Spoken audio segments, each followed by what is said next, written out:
Today's story name is हाथेवालविक का किस्सा। अब्रहा Yemen का हुक्मरान था। इसने यमन में एक आलीशान कलीसा तामीर करके यमन के लोगों में यह ऐलान करा दिया कि आइंदा कोई शख्स हज के लिए मक्का मुकरमा न जाए और इसी कलीसा को बैत अल्लाह समझे। इस ऐलान से अरब के लोगों में गम और गुस्से की लहर दौड़ गई। फिर इनमें से किसी शख्स ने रात के वक्त इस कलीसा में जाकर गंदगी फैला दी।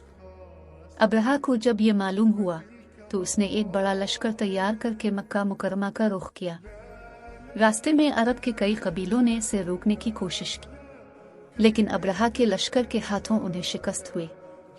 आखिरकार ये लश्कर मक्का मुकरमा के करीब एक जगह पहुंच गया। अगली सुबह जब उसने बैतुल्लाह की तरफ बढ़ना चाहा तो इसके हाथी ने आगे बढ़ने से इनकार कर दिया। इसी वक्त उसकी तरफ से अजीब व गरीब किस्म के परिंदों का एक गौल आया और लश्कर पर छा गया। हर परिंदे की चोंच में 3-3 कंकर थे, जो उन्होंने लश्कर के लोगों पर बरसाने शुरू कर दिए। इन कंकरों ने लश्कर के लोगों के जिस्मों को चीर कर रख दिया। ये अजाब देखकर सारे हाथी भाग खड़े हुए।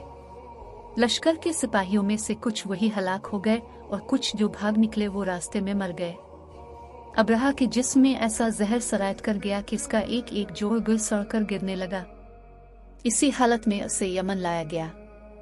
वहां उसके सारे बदन से खून बह बह कर खत्म हो गया। इसकी मौत सबसे ज्यादा इबरतनाक हुई। इसके 2 हाथी बान मक्का मुकरमा में रह गए थे, जो अपाहज और अंधे हो गए। इस तरह अल्लाह पाक ने अपने घर की हिफाजत फरमाई और ताकत पर गुरूर करने वालों को सजा का मजा चखाया। कुरान पाक की सूरा फेल में अल्लाह पाक ने इस वाक़ये को यूं बयान फरमाया। ألم تر كيف فعل ربك بأصحاب الفيل ألم يجعل كيدهما في تضليل وأرسل عليهم طيرا أبابيل ترميهم بحجارة من سجيل فجعلهم كعصف مأكول। आतों ने न देखा कि तेरे रब ने हाथी वालों के साथ क्या किया, क्या उनके मक्र को बेकार नहीं कर दिया और उन पर परिंदों के झुंड भेज दिए, जो उन्हें मिट्टी और पत्थर की कंकरियां मार रहे थे। बस उन्हें काहे हुए भूसे की तरह कर दिया। आयत ता